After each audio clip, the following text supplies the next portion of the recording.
Bonsoir.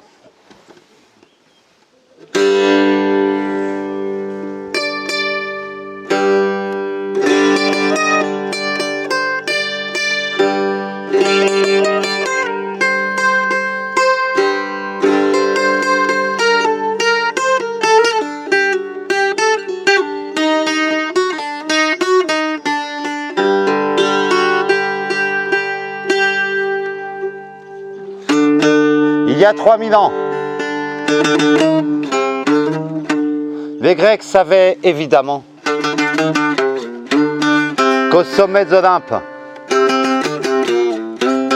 régnait le grand Zeus, immortel parmi les immortels.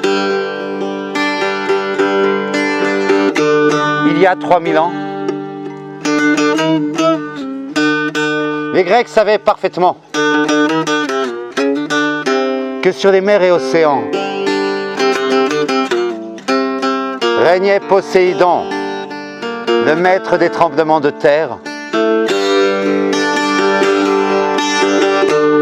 Il y a 3000 ans, les Grecs savaient fatalement qu'au terme de notre éphémère passage sur terre, nous allions rejoindre le royaume des sans visages, le royaume des sans noms, le royaume des enfers, le domaine du riche, Hadès.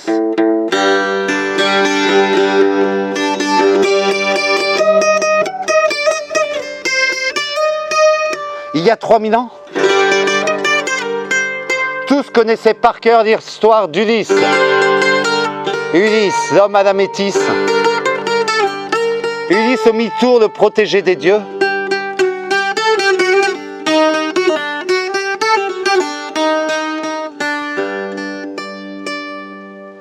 Mais à quel moment peut-on dire que commence véritablement cette histoire? Certains prétendent que tout débuta avec le mariage d'Hélène, la belle Hélène, la plus belle de toutes les mortelles. C'est vrai que cette fille, elle était mortelle. Tellement belle que son père a vite compris que ça allait lui causer des soucis. Fallait se dépêcher de la marier. Alors il a fait répandre le bruit à travers toutes les îles grecques. Il cherchait un époux pour sa fille, la belle Hélène. La plus belle d'entre les plus belles. Eh bien, ce n'est pas un prétendant qui est venu demander sa main. Ce n'est pas 2 prétendants. C'est 99 parmi les plus fiers, les plus forts guerriers grecs qui sont venus prétendre à la main de la belle Hélène. Alors ça, pour le père, c'était un nouveau souci. Parce que s'il choisissait l'un de ces 99 comme époux à sa fille, il y en a 98 autres qui risquaient de péter de jalousie. Or, c'était de fiers guerriers, de forts guerriers, pas forcément les gens les plus fins qui soient non plus. La jalousie pouvait entraîner discorde, et les discordes pouvaient créer combat, guerre, catastrophe. Eh bien, c'est une ruse d'Ulysse. C'est une ruse d'Ulysse qui a sorti le père d'Hélène de ce mauvais pas. Lui aussi faisait partie des prétendants. Il allait trouver, il lui a dit, c'est pas compliqué. C'est pas compliqué, tu as juste à faire les choses en 2 temps. Alors, évidemment, il suffit que tu laisses ta fille choisir lequel d'entre nous est désiré épouser, mais avant ça, tu vas tous nous faire promettre un grand serment d'allégeance. Tu vas tous nous faire promettre qu'on sera toujours prêt à venir porter aide et assistance à ta fille et à celui qu'elle aura choisi comme époux. Ainsi, lié par ce serment, la jalousie ne pourra entraîner ni guerre ni discorde. Il était soulagé, le père d'Hélène. On a fait comme ça. Hélène a choisi Ménélas, roi de Sparte, comme époux. Et quant à Ulysse, le père d'Hélène était tellement reconnaissant de cette ruse qu'il avait sorti de ce mauvais pas, qu'il lui a fait présenter une jeune cousine d'Hélène, la jeune Pénélope. Lorsque les regards d'Ulysse et de Pénélope se sont croisés, c'est comme si un vent chaud à l'intérieur s'était levé en eux. Ulysse emmènera Pénélope sur cette île dont il est roi, là-bas, à Ithaque. Ouais, en fait, il y en a qui disent que c'est pas du tout comme ça que ça a commencé, qui prétendent que tout débuta le jour où le jeune berger roi, Paris, qui recevait alors l'hospitalité de Ménélas, en profita pour enlever la belle Hélène et l'emmener au loin jusqu'à la ville de Troie. Ménélas avait perdu sa femme. Son cœur en fut brisé, certes, mais surtout, Paris avait enlevé Hélène alors qu'il recevait l'hospitalité du roi Ménélas. Hospitalité qui toujours se doit d'être don et contre-don, respect et amitié partagée. Paris avait insulté la loi d'hospitalité. Ça pouvait mériter une guerre. Ménélas va rappeler aux 99 prétendants le serment qu'ils avaient passé. Et dans toutes ces îles grecques, les navires vont se préparer pour aller guerroyer sous les murs de la ville de Troie. Bon, ça c'est ce que certains prétendent que tout a commencé là. En tout cas, tous s'accordent pour dire une chose. C'est que, en fait, c'est à la fin de la guerre de Troie, au bout de 10 ans de combats acharnés, 10 années où ni Grecs ni Troyens ne parvenaient à obtenir la victoire. C'est à nouveau une ruse d'Ulysse, la ruse du célèbre cheval de Troie, qui permet aux guerriers grecs de pénétrer dans la ville. Ouais. Et vous savez, parfois, la haine aveugle, la guerre rend fou. Lorsque les Grecs sont rentrés dans la ville de Troie, ils ne se sont pas contentés de combattre les soldats troyens. Ils ont mis hommes, mais aussi femmes, enfants, vieillards, par le fil de l'épée. Pire encore, certains des Troyens s'étaient réfugiés dans les temples, sanctuaires sacrés, où nul ne peut venir te déloger. Les Grecs n'ont pas respecté cela. Ils ont pénétré dans les temples et ont emmené les Troyens et les Troyennes en esclavage. Les Grecs ont insulté les dieux. Les dieux n'allaient pas leur pardonner. Aucun chef de guerre grec ne parviendra à rentrer en son domaine sans souci. Ménélas se perdra pendant 10 ans sur les côtes d'Égypte. Agamemnon sera égorgé sur le pas de sa porte. Quant à Ulysse lui-même, alors qu'il ne s'est pas comporté comme un barbare lors de la prise de Troie, il n'a pas fait couler le sang de femmes, d'enfants, de vieillards. Ulysse lui-même ne parviendra à rentrer chez lui à Ithaque, là-bas où l'attendent sa femme Pénélope, son fils Télémaque, son père Laërte. Il ne parviendra à y rentrer qu'au terme d'un long et douloureux voyage, seul, ayant tout perdu. Mais bon, on n'en est pas encore là. Ils viennent de prendre la ville de Troie, la victoire est fêtée, et il est temps de prendre la mer pour rentrer, emprunter le chemin du retour. Ulysse va réunir les 12 navires d'Ithaque qui l'accompagnent. Ils vont dresser les voiles. Ils vont partir sur les flots marins, en chemin du retour. Mais sur le chemin, ils passent par le pays des Cyclones, là, sur la côte.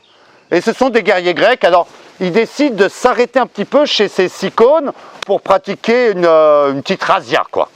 Un petit peu de pillage, ça va remplir les cailles des bateaux. Ils s'arrêtent chez les Cyclones, font verser pas mal de sang, pillent pas mal de richesses. Et c'est à ce moment-là qu'un prêtre d'Apollon, pour d'Ulysse avoir la vie sauve, va lui offrir des outres de vin. Mais un vin tellement bon que ce vin-là, on n'avait pas besoin de couper avec de l'eau pour pouvoir le boire. Ulysse emmène ses outres sur son navire. Ils reprennent la mer, le chemin du retour, et ils vont passer le cap Malais, un endroit qui ouvre sur une mer beaucoup plus vaste. C'est à ce moment-là que la colère des dieux va s'abattre sur eux. Une tempête effroyable va se déclencher. Les vents furibonds qui tournoient en tous sens, des vagues hautes comme des montagnes qui s'entrechoquent les unes contre les autres. Pendant 9 jours et 9 nuits, Ulysse et ses hommes sont ballottés comme vulgaires fétus de paille. Quand au bout de 9 jours et 9 nuits, enfin, la mer se calme, nos marins sont perdus au cœur de mers inconnues. Ils vont naviguer quelque temps, apercevoir un rivage, ils vont s'en sentir soulagés. Vous savez, les marins grecs jamais dormaient sur leur bateau. Chaque soir, ils accostaient, ils dormaient à terre, reprenaient la mer que le lendemain. au bout de 9 jours et 9 nuits, enfin un rivage. Alors, il s'arrête sur la plage et Ulysse envoie 3 de ses hommes en reconnaissance, savoir si cette île est habitée. Et si oui, ses habitants observent-ils la loi première, la loi sacrée, la loi d'hospitalité? Nos 3 hommes vont gambader quelque temps à travers bosquets et fourrés et ils vont tomber sur le peuple habitant cette île-là. Ils vont tomber sur le peuple des lotophages, des mangeurs de lotos. Le lotos, c'est une plante au goût divin, mais qui a un effet particulier, c'est que dès qu'un être humain en avale, aussitôt, il oublie tout. Il oublie qui il est, il oublie d'où il vient, il oublie où il va, il oublie le nom de son père, le nom de sa mère, il oublie tout. Nos marins, en reconnaissance, sont accueillis par les lotophages, ils leur offrent l'hospitalité, ils leur donnent à manger du lotos. Aussitôt, dans leur tête, un grand vide se fait. Quand Ulysse parvient à récupérer ces 3 hommes, il leur demande « Bah alors, avez-vous rencontré des gens? Observe-t-il la loi d'hospitalité ?» Mais tout ce que nos 3 marins sont capables de répondre, c'est « Lotos, lotos, lotos. » Ulysse, étonné, un tantinet agacé, leur répond juste « Bon allez, on remonte dans les bateaux, il faut qu'on prenne le chemin du retour à Ithaque. » « Oh non, pourquoi tu veux qu'on parte? On est bien là. Lotos, lotos, lotos. » Ulysse attrape ses hommes par le col, les jette sur les navires, on dresse ses voiles et on repart. Et ce soir-là, va tomber la nuit, comme tous les soirs, mais là, une nuit d'encre, pas la moindre étoile à l'horizon. Un brouillard épais cerne les bateaux, plus le moindre grain de vent. Il fait tellement sombre qu'on aperçoit à peine la proue des navires. Des bateaux qui sont juste comme tirés par une sorte de courant étrange. La nuit noire durera jusqu'au petit matin, où quand le soleil se lève, nos marins vont s'apercevoir qu'ils sont non loin d'une petite île peuplée de chèvres sauvages. Waouh! Ça, c'est la bonne nouvelle. Ils vont pouvoir accoster, ils vont pouvoir chasser, ils vont pouvoir festoyer de la bonne viande de chèvre. Alors ils font ça, ils accostent, ils chassent quelques chèvres, ils procèdent au sacrifice, mettant d'un côté la bonne viande rouge afin de s'en délecter, mettant de l'autre côté la graisse et les os afin de les brûler pour que la fumée aille nourrir les dieux. Et c'est un sacré festin ce soir-là. Mais Ulysse a repéré juste à côté un autre îlot, à peine séparé par un bras de mer, un îlot constitué d'une grande falaise, au sommet de laquelle il voit ce qui ressemblerait à l'entrée d'une grotte. Ulysse est l'homme à la métisse, l'homme à la ruse. Ulysse au mi-tour, mais c'est aussi et avant tout un homme curieux. Il voit cette entrée de grotte, là-haut, il se demande ce que ça peut bien être. Alors le lendemain, il emmène 12 de ses compagnons sur un des navires. Il passe ce petit bras de mer, grimpe la falaise, arrive devant l'entrée de la grotte et c'est étonnant. Cette entrée est gigantesque, énorme. À l'extérieur, on voit une sorte d'enclos fait de briques et de brocs, à l'intérieur duquel on peut apercevoir quelques agneaux, quelques chevreaux. Et il rentre dans la grotte et là, la première chose, c'est l'odeur. Ça sent là-dedans, mais une odeur épouvantable. Ça sent, comment vous faire comprendre comment... Ça sent à peu près comme dans la chambre d'un garçon entre 13 et 16 ans. Allez, taillé, tout le monde a compris. C'est pestilentiel. Et puis, il y a ces fromages d'une taille gigantesque, des sozzés, gros comme mon tonneau. Les marins d'Ulysse ne sont pas très rassurés. Ils lui disent, Ulysse, moi je ne sais pas qui peut bien habiter là, mais on vole quelques fromages et on se sauve. Ben non. Mais non, vous êtes fous quoi. Regardez toutes ces étrangetés, toutes ces nouveautés. Je veux connaître l'habitant de ces lieux, on a sans doute moult choses à apprendre ici. Il ne va pas être déçu. Il ne va pas être déçu car il ne faudra pas attendre longtemps avant d'entendre à l'extérieur la résonance de lourds pas. Po, po, po, po. Et il ne faudra pas attendre longtemps avant de le voir se présenter à l'entrée de la grotte. immense, une montagne, un géant, possédant un œil unique au milieu du front. Le cyclope Polyphème entre dans son antre. Le cyclope pénètre dans la grotte, et là il attrape, qui était juste sur le côté de l'entrée, un bloc de roche tellement gros que le poète nous dit qu'on aurait pu y atteler 16 chevaux, ils auraient été incapables de le déplacer. Pour le cyclope, ce n'est qu'une vulgaire porte. Il le déplace, bouchant tout issue, et c'est à ce moment-là qu'il les aperçoit, tout petits, minuscules, ridicules, ces marins grecs. Mais qu'est-ce que vous faites là, vous? Qui êtes-vous? Que faites-vous ici? À ce moment-là, Ulysse se dit que la vérité n'est pas toujours forcément la meilleure des solutions. Il se dit que peut-être là, c'est l'heure de, comment on dit ça, de baratiner un peu. Il regarde le cyclope, il fait, nous, qu'est-ce qu'on fait là? Qui on est? Nous, on est des naufragés. Notre bateau a fait naufrage contre ton île, on est naufragés là, et au nom de Zeus très haut, on t'implore de nous offrir ton hospitalité. Au nom de Zeus. Mais qu'est-ce que j'en ai à en faire, moi, de ces feignants de Dieu qui se prélassent sur l'Olympe? Vous voulez mon hospitalité? Je vais vous l'offrir. Je vais vous offrir mon hospitalité dans ma bedaine. Et à ce moment, il attrape 2 des marins, leur brise la tête contre les rochers et se met à les dévorer goulûment. Une fois son repas terminé, le cyclope Polyphème s'en va s'allonger sur son lit de paille et se met à ronfler. Les marins d'Ulysse sont paniqués. Mais regarde où nous a mené ta curiosité. Il va tous nous dévorer. On doit profiter de son sommeil pour l'achever, pour le tuer. Mais non, réfléchissez. Si on le tue maintenant, regardez ce rocher qui nous coupe toute sortie. On serait condamné à périr ici de faim. Faut trouver une idée. Et il va réfléchir la nuit durant. Mais au petit matin, dehors, le soleil se lève. Au petit matin, le cyclope s'éveille. Il fait ce que vous devez tous à peu près faire quand vous vous réveillez le matin. Il décide de petit déjeuner. Il attrape 2 marins, leur éclate la tête contre les rochers et se met à nous dévorer goulûment. Puis, il roule le bloc de roc, sort de la grotte, mais referme derrière lui, enfermant Ulysse et ses compagnons à l'intérieur. C'est durant cette journée qu'Ulysse va avoir l'idée. Avec ses hommes, ils vont découvrir un pieu en bois d'olivier. Ils vont le tailler en pointe. Ils vont faire chauffer cette pointe dans le feu, rendant ainsi le bois plus dur que de l'acier. Et ce pieu taillé en pointe, ils vont le cacher sous un tas de fumier.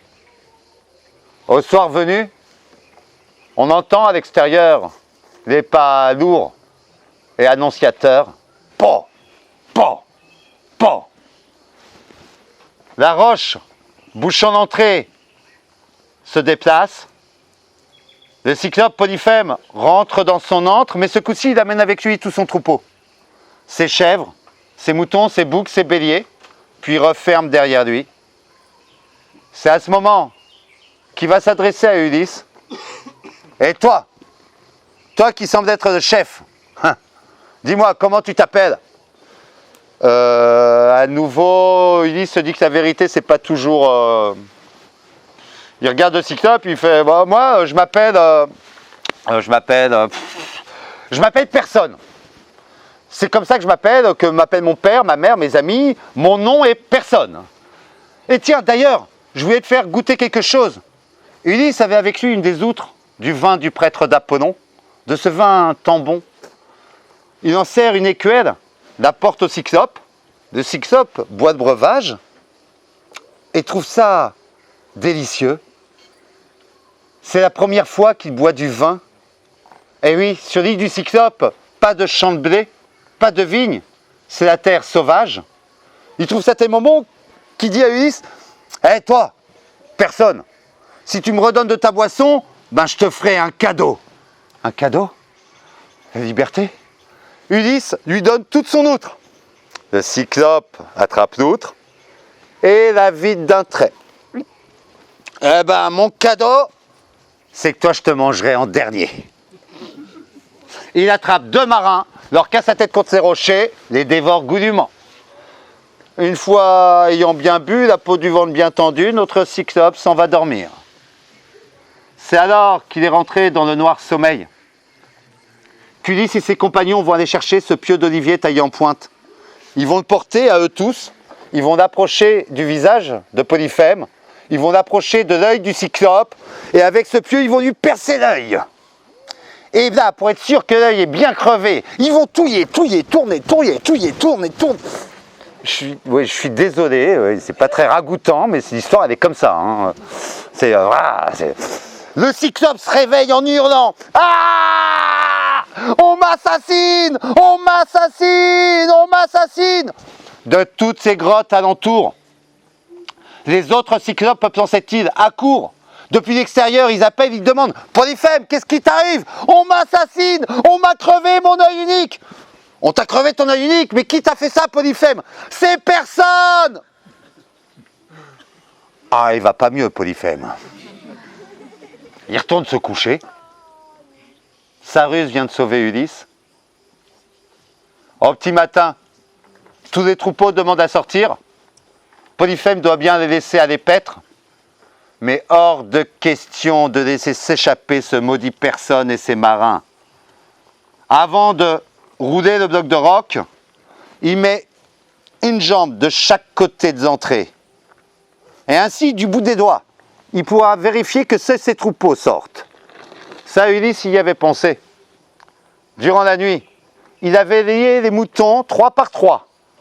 Et sous chaque série de 3 moutons, il avait attaché 2 de ses marins. Polyphème, sans 3 moutons passés, 2 marins. 3 moutons, 2 marins. 3 moutons, 2 marins. Jusqu'à ce qu'il sente passer son plus gros bélier. En effet, Ulysse ne pouvait pas s'attacher tout seul.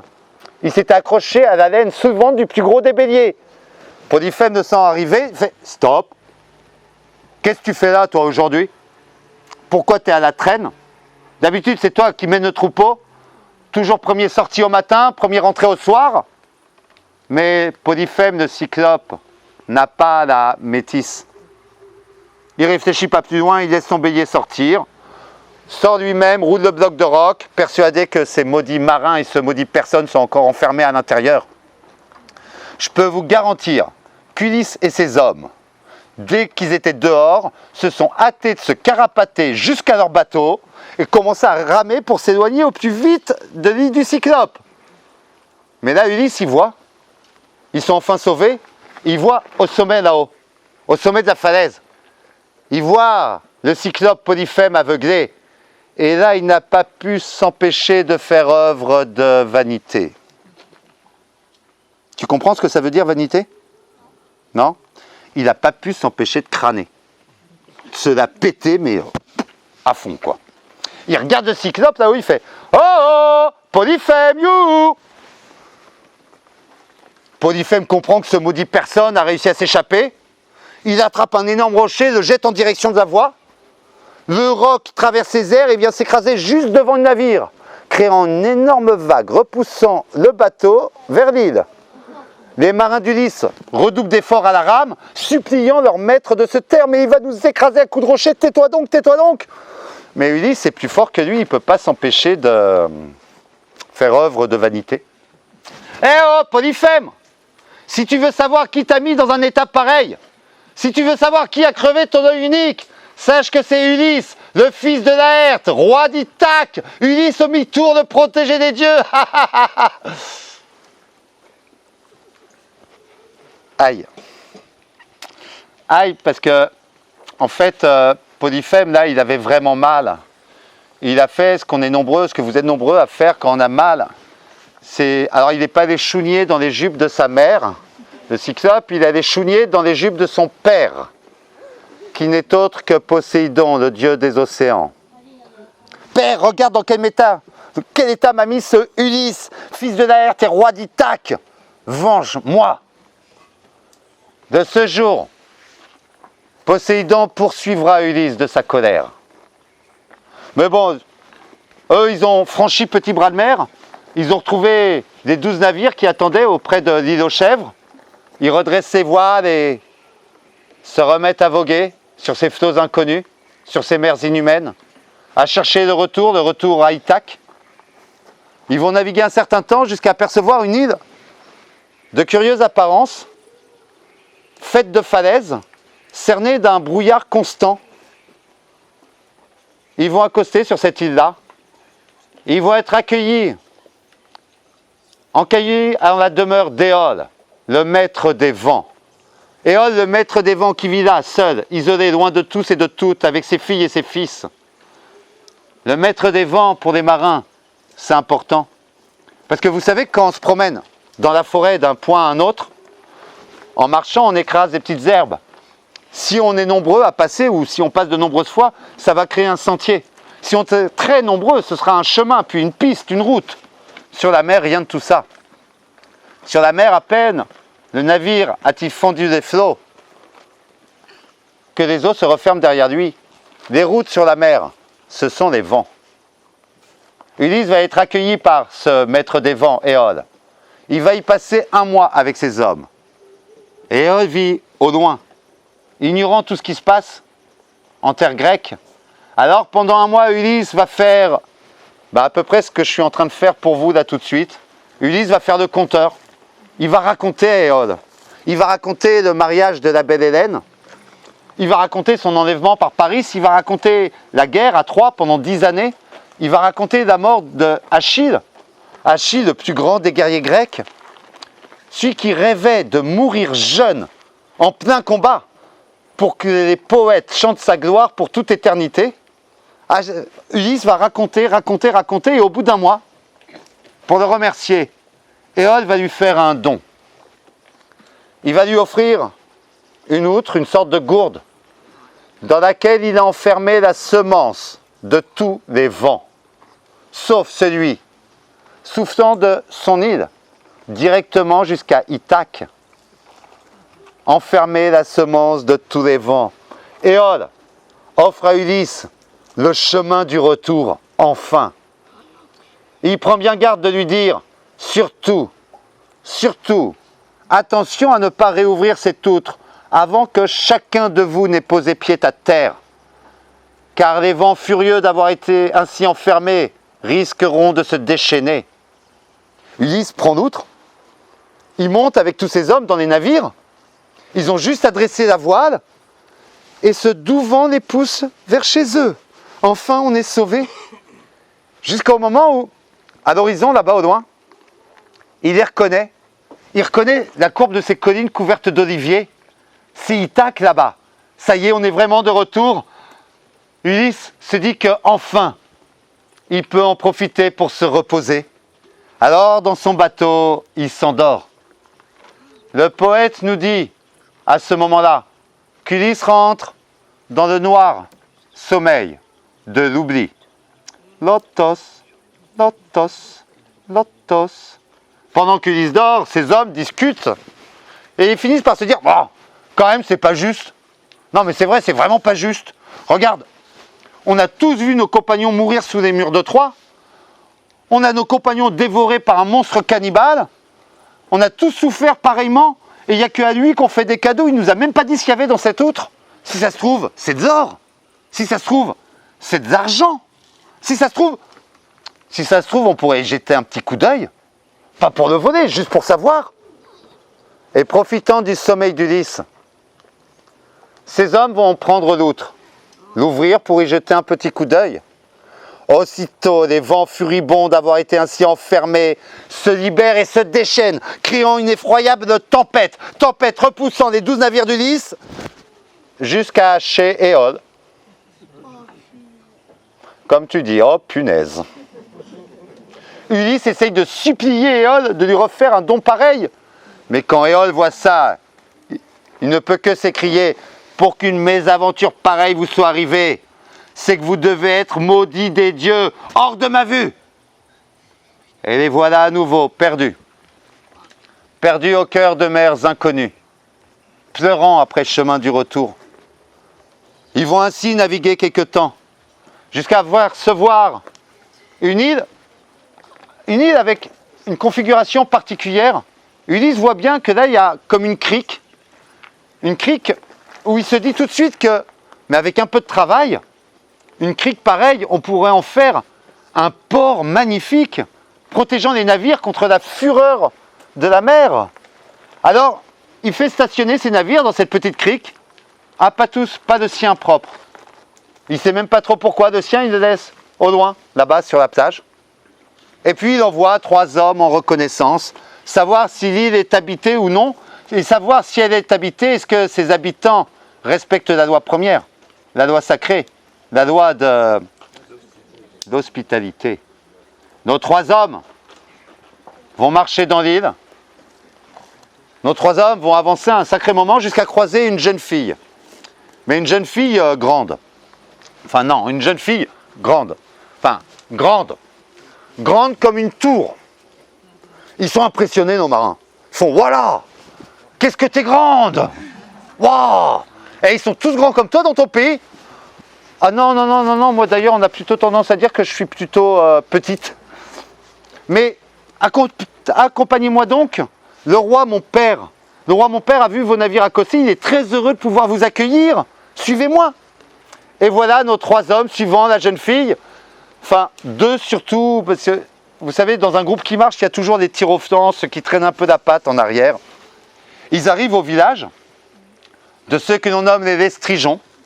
Le roi est là. En effet, il est content de les voir, ces 2 marins, le 3e traînant la patte n'étant pas encore arrivé. Il est content de les voir, il leur dit « Ah, ça me fait plaisir.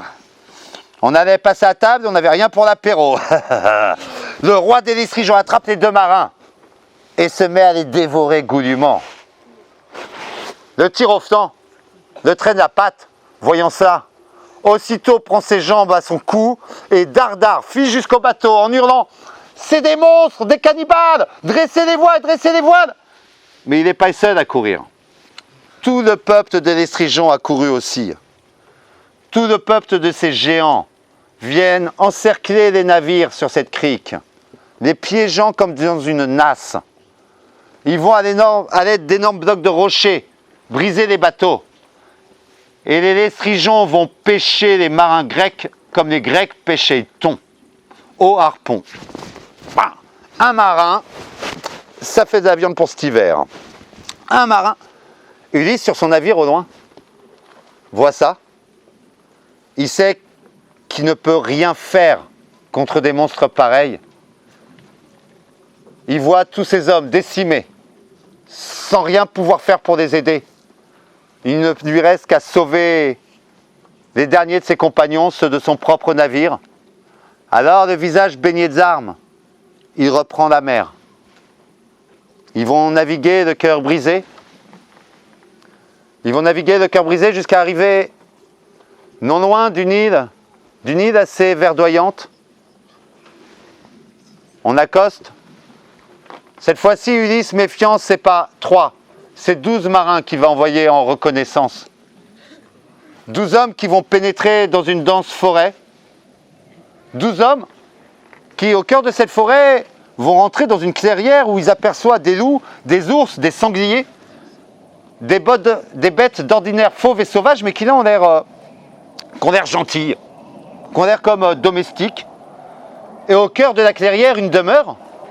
Et par la porte de cette demeure, ils voient sortir une jeune fille de toute beauté, qui aussitôt leur dit « Bienvenue à vous, voyageurs. Laissez-moi me présenter. Je me nomme Circé, mais vous devez avoir fait long trajet pour parvenir jusqu'ici. Vous devez avoir grand faim, grand soif. Laissez-moi vous offrir mon hospitalité. » Et voilà nos 12 marins installés à la table de Circé. Voilà nos 12 marins qui commencent à manger. Circé leur passe une coupe. Dans cette coupe, un breuvage divin. Voilà chacun de nos marins buvant à la coupe. Et alors, Circé, du bout de sa baguette, vient leur effleurer à chacun le bout de l'épaule. Aussitôt, chacun de nos marins se transforme en cochon. Et voilà 12 porcelets dans la salle à manger de Circé. 12 porcelets que du bout de sa baguette, elle guide jusqu'à la porcherie, histoire que chaque chose soit à sa place. Pendant ce temps-là, sur son bateau, Ulysse ne voit pas ses hommes revenir. il commence à s'inquiéter. À s'inquiéter jusqu'au moment où il demande qu'on lui amène sa lance, son casque, son bouclier. Il doit savoir ce qui est arrivé à ses compagnons. Son quartier-maître essaye de l'en dissuader. Ulysse songe. Ils ont peut-être été dévorés par des monstres sanguinaires. Sans toi, jamais on ne trouvera le chemin du retour. Renonce-y. Mais Ulysse ne peut pas abandonner ses hommes. Il prend casque, lance et bouclier, et seul pénètre dans la forêt.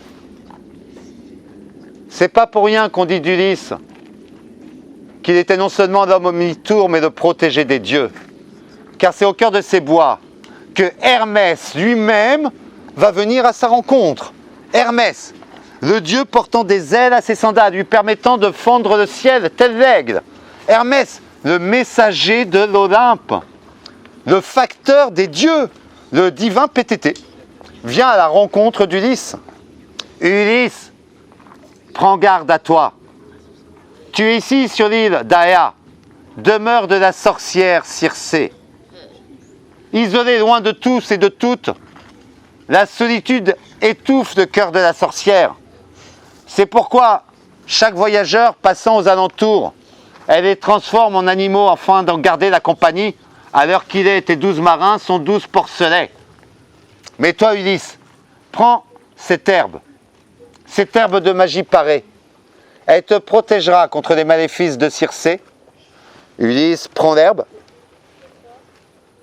la met en bouche, continue son chemin. Il arrive dans une clairière, il voit des ours, des sangliers, des loups, qui ont l'air comme domestiques, il comprend tout de suite pourquoi.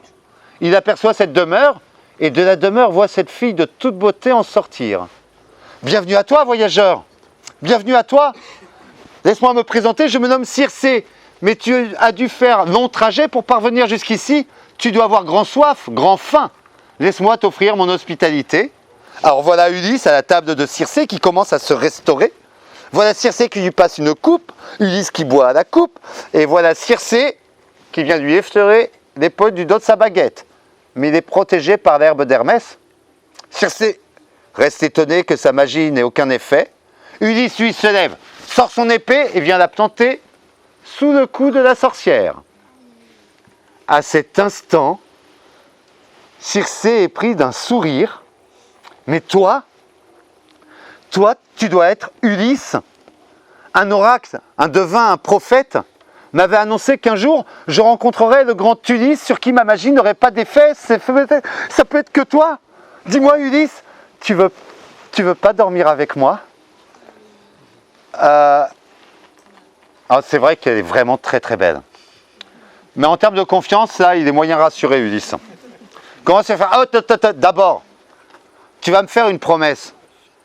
Tu vas me promettre que jamais, jamais tu ne tenteras de me faire le moindre mal. Et cette promesse, je veux que tu la fasses sur les eaux du Styx, sur les eaux du fleuve des enfers, de ces promesses que même les dieux ne peuvent pas s'en délier. Ouais, d'accord. Je jure sur les eaux du Styx, sur les eaux du fleuve de l'enfer, que jamais je ne tenterai de te faire le moindre mal. Alors, tu veux bien dormir avec moi?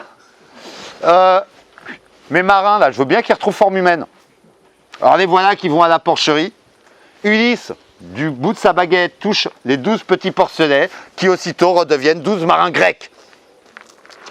Alors là, il y a quelque chose d'étonnant, nous dit le poète, c'est qu'après être passé par cet état de cochon, c'est comme si les marins étaient comme plus jeunes, plus beaux, en meilleure santé, comme si ça leur avait été jouvence.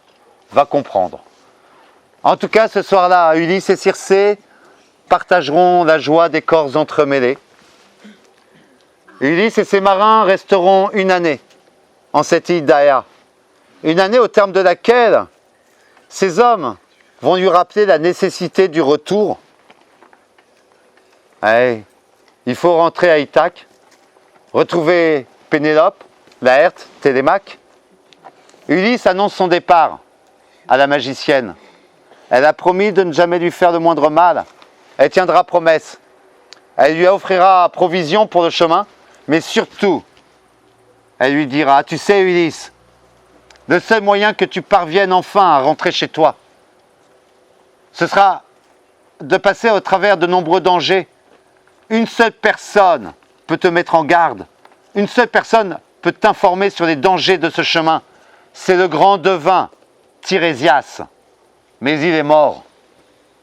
Alors ce que tu dois faire, Ulysse, c'est naviguer au nord, toujours plus au nord. Aller jusqu'au pays des Cimériens, en ces lieux où jamais le soleil ne se lève. Là-bas, tu trouveras l'entrée d'une grotte, une bouche de l'Hadès, une entrée du royaume des enfers. En ce lieu, tu égorgeras un bélier. L'odeur du sang fera venir la foule des morts. Parmi eux, il y aura Tirésias, qui pourra t'informer sur les dangers qui t'attendent. Alors, ils ont fait ça. Ils ont navigué au nord, et toujours plus au nord. Ils sont arrivés en ces lieux où jamais le soleil ne se lève. Ils ont trouvé la porte de l'Hadès. Ulysse a égorgé le bélier, et la foule des morts, attirée par l'odeur du sang, s'est approchée. C'est à ce moment-là qu'Ulysse a reconnu, parmi cette foule des défunts, sa mère. Il ne savait pas qu'elle était décédée en son absence. Ulysse aussi a reconnu son compagnon de guerre, Achille, le grand Achille. Ulysse était content de pouvoir lui dire « Achille, sois-tu béni, tout ce dont tu as toujours rêvé s'est exaucé aujourd'hui. Les poètes chantent ta gloire éternelle. » Mais à ça, Achille répondra « Tu sais, Ulysse, aujourd'hui je comprends. Aujourd'hui je comprends que je préférerais être le dernier des paysans sans terre, mais vivant parmi les vivants, plutôt que d'être le grand Achille, parmi la foule des sans visage, des sans nom, la foule des morts. » Et Ulysse va rencontrer le devin Tirésias, qui en effet le mettra en garde, l'avertira qu'il lui faudra naviguer entre ces deux monstres, Charybde et Scylla, qui croisera les mers où chantent ces sirènes, qui le mettra surtout en garde. Ulysse, tu croiseras sans doute l'île du dieu Hélios, ce dieu soleil qui dans son char parcourt le ciel. Sur cette île, il laisse paître ses troupeaux de vaches sacrées. Surtout, jamais ne toucher à ces bêtes-là. La colère des dieux serait impitoyable. Ulysse écoute tous les conseils de Tirésias. Puis, ils reprennent la mer, repassent sur l'île d'Aéa. Circé leur offre à nouveau des provisions. Et puis ils vont naviguer, en effet. Ulysse naviguera entre Charybde et Scylla. En effet, ils vont passer sur les mers où chantent ces sirènes.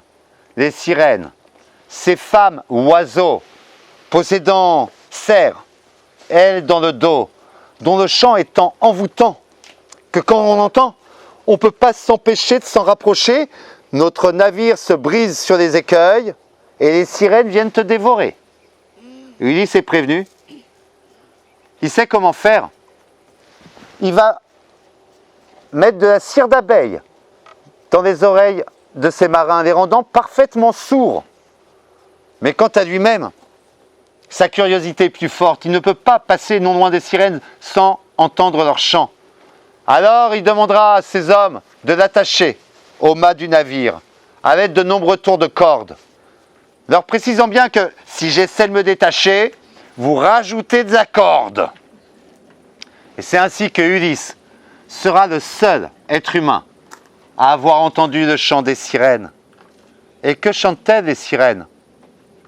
Elles le chantent lui-même, Ulysse, ses aventures, ses gloires éternelles. Et ils vont continuer à naviguer. Ils vont naviguer jusqu'à arriver non loin de cette île du dieu Hélios, au centre de laquelle on voit une haute colline, cette île où sont les troupeaux de vaches sacrées. Ulysse refuse de s'y arrêter. Mais ces hommes, après de nombreuses journées en mer, l'implorent. Ulysse, on risque rien, on est prévenu. On met pied à terre, on dort juste à terre, on mange des provisions que nous a offert Circé, et demain matin, on reprend la mer. On n'y touchera pas à ces vaches.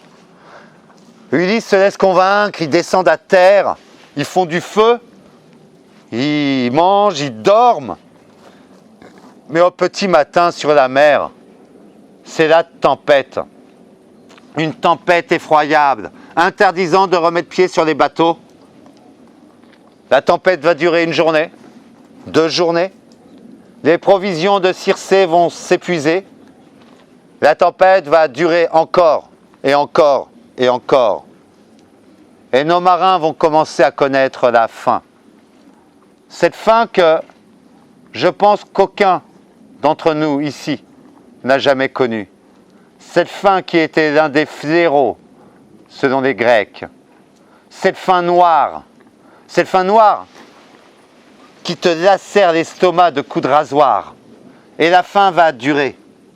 Ulysse est désespéré. Ils sont en train de mourir de faim. Alors il va laisser ses hommes, il va monter au sommet de la colline, pour aller prier les dieux qu'ils acceptent que la mer se calme. Mais au milieu de ses prières, épuisé, Ulysse va s'endormir. Il rentre dans le noir sommeil de l'oubli. Lotos, lotos, lotos. C'est avec une odeur délicieuse qui vient lui caresser la narine, qui se réveille. Ça sent bon. Il comprend tout de suite. Ça, c'est l'odeur de la viande grillée. Il court jusqu'au campement. Durant son sommeil, ces hommes se sont attaqués aux vaches sacrées. Ils les ont égorgées. Ils ont mis la viande à rôtir. Ils sont en train de s'en nourrir. Ulysse est catastrophé. Mais qu'est-ce que vous avez fait? Oh, ça va, Ulysse, on mange. T'en veux pas un morceau? Ulysse refuse de toucher à cette viande-là. Et c'est une fois que ce festin sacrilège est consommé que la mer enfin se calme étonnamment. Nos hommes remontent dans le navire, se remettent à naviguer. Il faut trouver le chemin du retour à Ithaque. Mais dans son char, là-haut, le dieu Hélios a tout vu. Aussitôt, il s'en va s'en plaindre à Zeus. Zeus, regarde ce qu'ils ont osé faire. Ils ont osé s'attaquer à mes troupeaux sacrés. Zeus, de 2 choses une.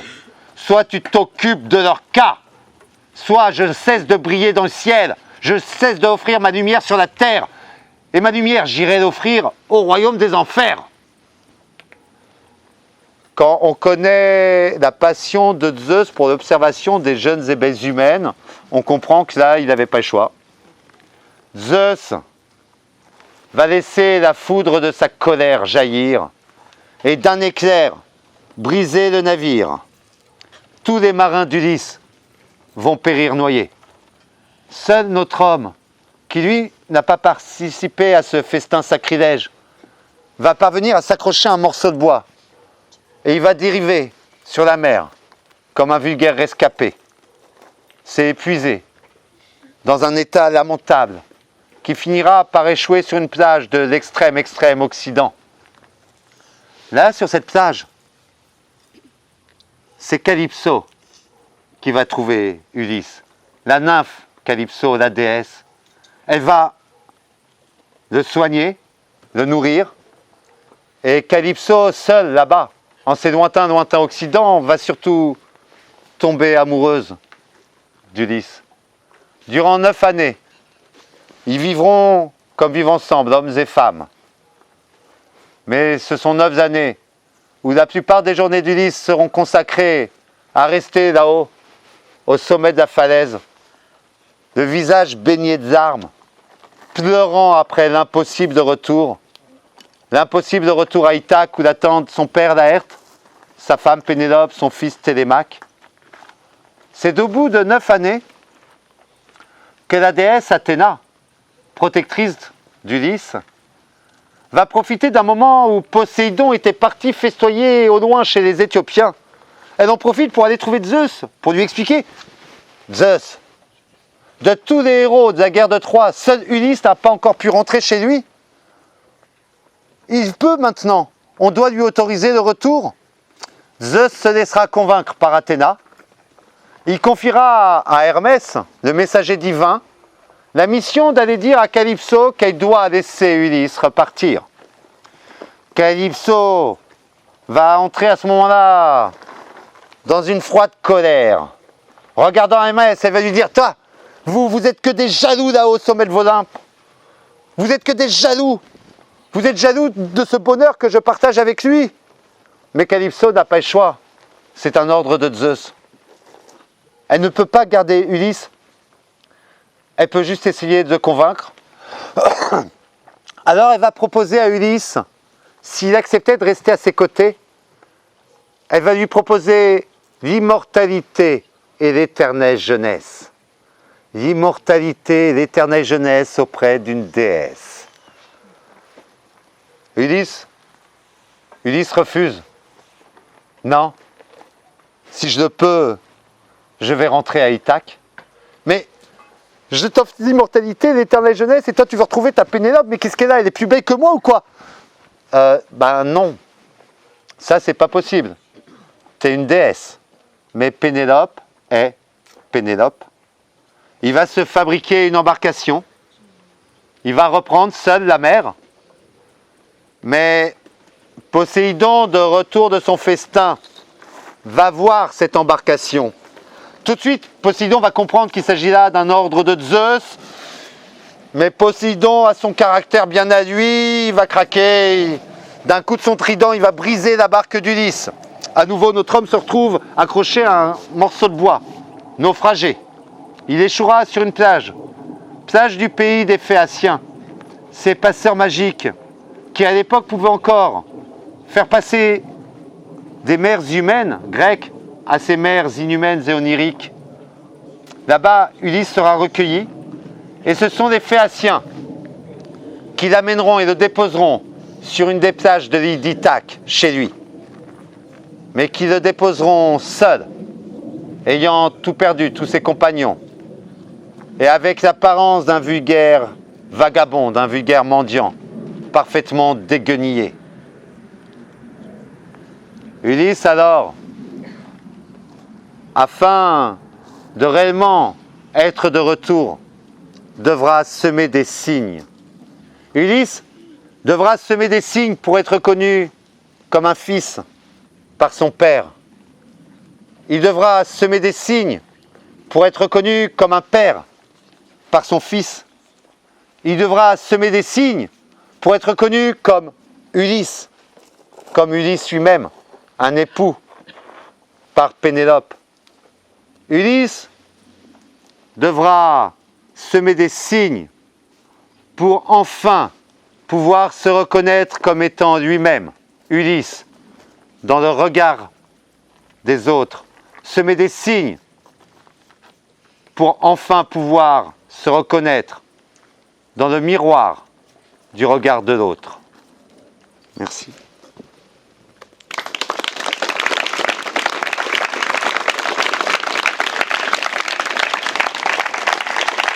Merci.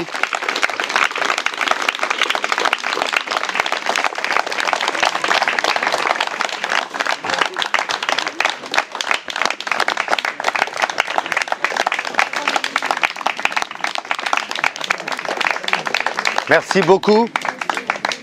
Juste, avant de te laisser, je dis juste deux petits mots, comme ça après je les laisse tranquilles. Ce que vous a dit Lucie tout à l'heure, c'est pas une blague. Les mythologies grecques, oui, ça saigne, il y a des cannibales, tout ça. N'hésitez pas, vous qui avez des enfants, à en nourrir vos enfants. Ça vient vraiment soigner beaucoup de choses à l'intérieur. Et en pédagogie, on sait que c'est une baguette magique pour lutter contre les peurs d'apprendre. Voilà, c'est peu petit truc que je voulais quand même placer parce que ça marche, c'est super efficace. Et l'autre petite chose, c'est, on a en miroir, en creux, quand Ulysse est sur l'île de Cyclope, on dit bien que chez Cyclope, c'est pas la terre cultivée, il n'y a pas de vigne, il n'y a pas de champ de blé, car les Grecs se définissaient eux-mêmes comme étant mangeurs de pain et buveurs de vin, les habitants de la terre cultivée. Voilà. Ça, c'est juste une façon de vous inviter à ce qu'on se retrouve à boire un coup après l'intervention de Mélissa. Merci Mélissa.